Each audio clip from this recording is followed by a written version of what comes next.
King কিচেনে সবাইকে স্বাগত। আশা করি আপনারা ভালো আছেন, সুস্থ আছেন। আমি আজকে কাঁচা আম দিয়ে জ্যাম বানিয়ে দেখাবো। গাছে কত সুন্দর সুন্দর লেবু হয়েছে, চলুন আমি লেবু পেড়ে নিয়ে আসি। এই দেখুন আমার লেবু গাছ। এই একটা কত সুন্দর লেবু, এই একটা লেবু দিয়েই হয়ে যাবে। আমি এটা পেড়ে নেব।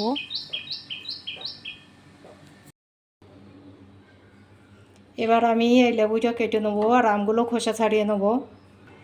আমি এখানে 4টে আম কেটে নিয়েছি আর এই লেবুটাও আমি এইভাবে কেটে নিয়েছি। এবারে আমটা আমি কুকারে দিয়ে গলিয়ে নেব 10-15 মিনিট। কোনো দরকার নেই জাল করার, প্রেসার কুকারে দিলেই হবে। আমগুলো দিয়ে দেবো পানি। 4 থেকে 5টা সিটি দিয়ে নামিয়ে নেব।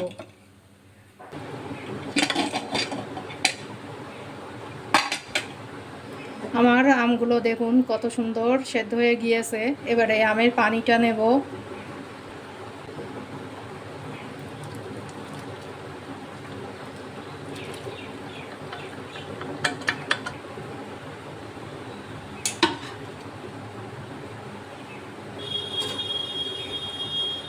এগুলো আমি ফেলে দেবো না, এগুলো আমের আচার তৈরি করব।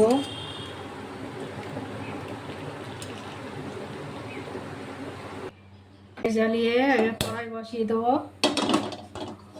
এবার এই আমের এই পানিটা একটা পাত্র মেপে নিতে হবে। তা আমি এই বাটি মেপে নিচ্ছি। আমার এখানে পুরো 1 বাটি হয়নি, একটু খালি আছে। এই আমের পানিগুলো দিয়ে দেবো। যতটা আমের পানি এবার ততটা চিনি দিয়ে দেবো। যতটা পানি ছিল ততটা চিনি দিয়ে দেবো। এবার এই পানিটা ফোটা পর্যন্ত অপেক্ষা করব। পানিটা ফুটে গিয়েছে। আমি এখানে যেহেতু ছোট 4টে আম নিয়েছি, তার জন্যে এই অর্ধেকটা লেবুই হয়ে যাবে।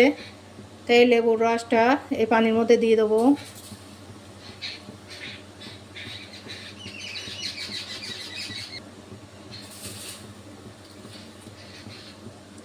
লেবুর দানাটা আমি ফেলে দিয়েছি।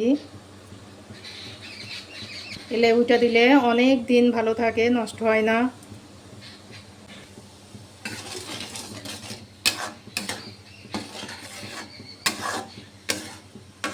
জ্যাম বা জেলির মধ্যে আমি একটু ফুড কালার দিয়ে দেবো। আপনারা এটা নাও দিতে পারেন। একসঙ্গে বেশি দিতে যাবেন না, তাহলে আবার কালারটা হয়ে যাবে।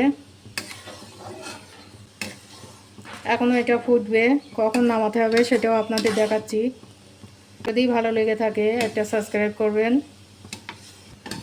এর মাপের পরিমাণটা ঠিক রাখবেন। যতটা আমের পানি ততটাই চিনি লাগবে। জ্যাম বা জেলি হয়ে গিয়েছে কিনা চেক করব।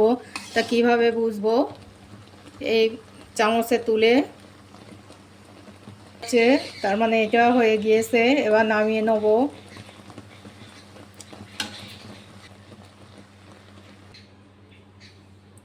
এবং কাচের পাত্র হলেই ভালো হয়। তা আমি এটা ভিতরটা ভালো করে মুছে নিয়েছি যেন এতে পানি না থাকে। এর মধ্যে ভরে নেব।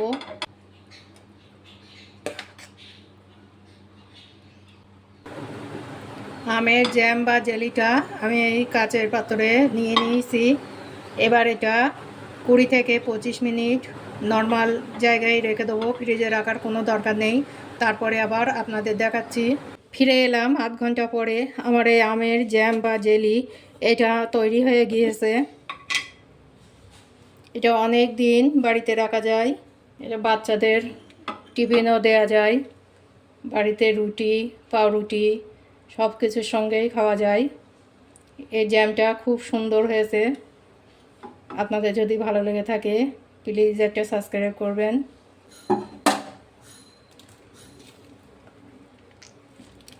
বাড়িতে বানিয়ে না খেলে বিশ্বাসই করতে পারবেন না যে এটা এত সুন্দর হয়েছে।